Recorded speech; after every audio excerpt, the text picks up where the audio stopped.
November 15th, 2009. Patriots up 6, 2 minutes left, and they're facing 4th and 2 from their own 28-yard line against Peyton Manning's undefeated Colts. Bill Belichick goes for it. Brady's pass to Kevin Falk comes up a yard short. Colts get the ball back, score in 4 plays, win the game. The entire football world calls it one of the dumbest decisions in NFL history. Sports radio rips it apart for a week straight.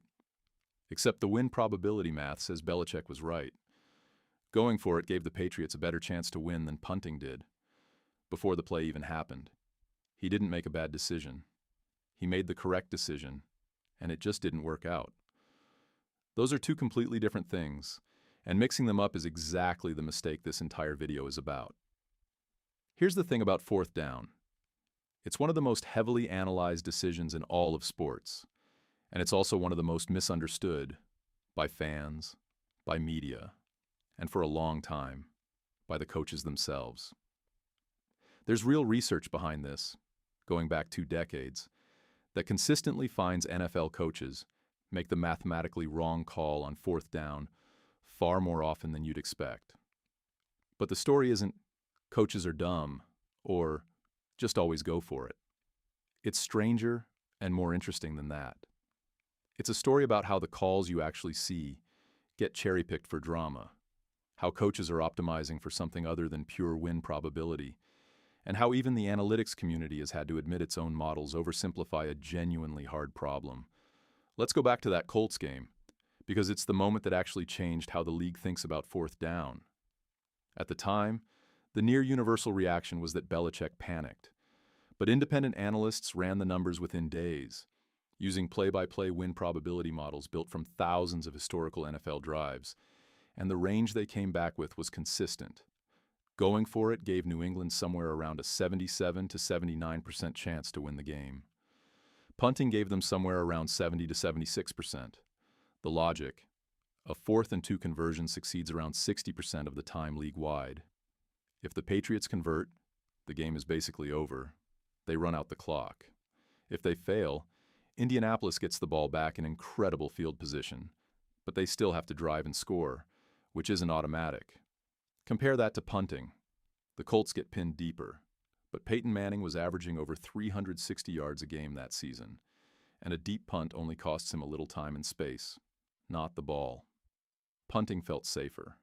The math said it wasn't.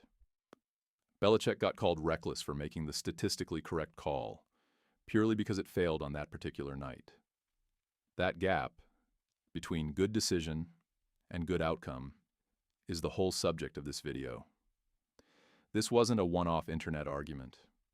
Years earlier, in 2006, economist David Romer published a study in the Journal of Political Economy that analyzed hundreds of real NFL games, specifically to test whether coaches were maximizing their team's chances of winning on 4th down. His finding: no, not even close. Coaches were kicking far more often than the math justified, across almost every situation he studied. One of his clearest examples: 4th and goal from the opponent's 3-yard line, early in a game. Nearly every coach in his dataset kicked the field goal, 38 times out of 47. But going for the touchdown, even accounting for the real risk of coming up empty, produced a higher expected number of points and a better chance of winning than the automatic field goal did. More recent research picked up where Romer left off and tried to put an actual price tag on the conservatism. A 2019 study estimated that overly cautious 4th down decision-making was costing the average NFL team roughly 0.4 of a win per season. Not because any single decision was catastrophic, but because it added up, game after game, punt after punt. Here's what makes this a great case study instead of just an old grievance. The league actually changed. From roughly 2006 through 2017, teams went for it on 4th down only about 10% of the time, year after year. Almost no movement at all, despite the research sitting right there. Then in February 2018, the Philadelphia Eagles, of all teams, called a trick 4th down play in the Super Bowl itself. A direct snap, a shovel pass, a receiver turned quarterback catching a touchdown on 4th down in the biggest game of the year. It worked. They won the Super Bowl. And it's treated as a real inflection point. The moment aggressive fourth down calling stopped looking reckless on the biggest stage and started looking like it might just be smart. The numbers after that point moved fast. By 2024, teams were going for it 71% of the time on 4th and 1, 42% of the time on 4th and 2, and 30% of the time on 4th and 3. Every one of those an all-time high. Go for it attempts per team, per game, are up more than 75% since 2015. If you want to see the philosophy taken to its extreme, look at Detroit. Since 2021, Lions head coach Dan Campbell has gone for it on 4th down 151 times, the most of any coach in the league over that stretch, and by a wide margin, the highest go-for-it rate in football. The obvious question, does it actually work? Or is it just stubbornness dressed up as boldness?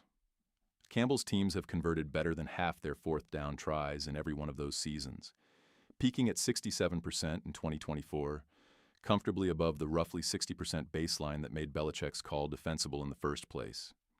That same 2024 team went 15-2, the best record in franchise history. This is the part that's easy to miss in the coaches are too conservative story. It's not that going for it always works.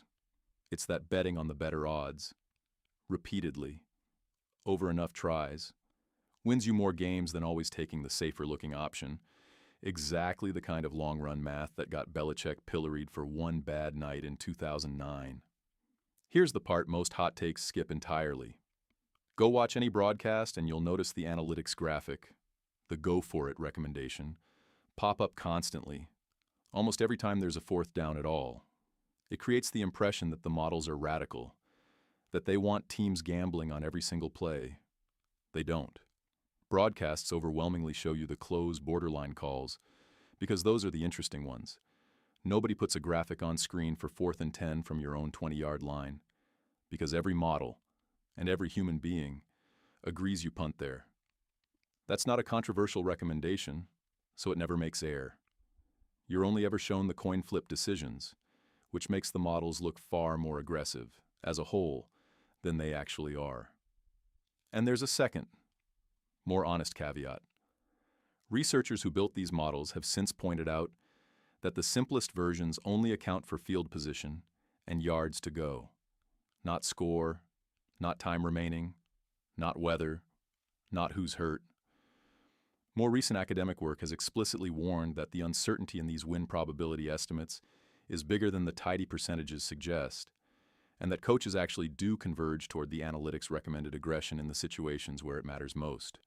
Specifically, once a team's win probability drops below roughly 20%, meaning genuinely desperate situations.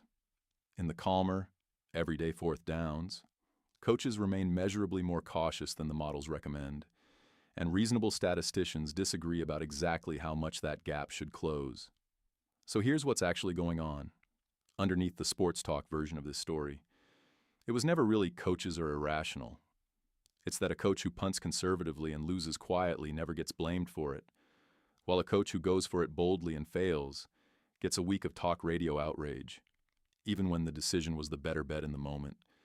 That's not a math error. That's a coach correctly weighing a cost that isn't in any win probability model at all. What a single visible failure does to his job security and his reputation, regardless of whether the underlying math was sound. The habit worth building here isn't always go for it on 4th down. It's this. Before you judge any single decision as smart or dumb, separate the quality of the decision from the quality of the outcome, and ask whether you're seeing the whole picture or just the dramatic slice of it that made it onto a highlight reel. Belichick's call was good process, bad luck. The Lions' whole 4-year run is good process, proven out over volume. Those two things only look different if you're grading on outcomes instead of odds. Every number in this video comes from a peer-reviewed study, a league play-by-play data set, or official NFL statistics. Sources and exact figures are linked in the description if you want to check the math yourself. If you want more of these, the moments where the obvious take falls apart once you actually look at the data, subscribe. New breakdown every few days, always built on real checkable numbers.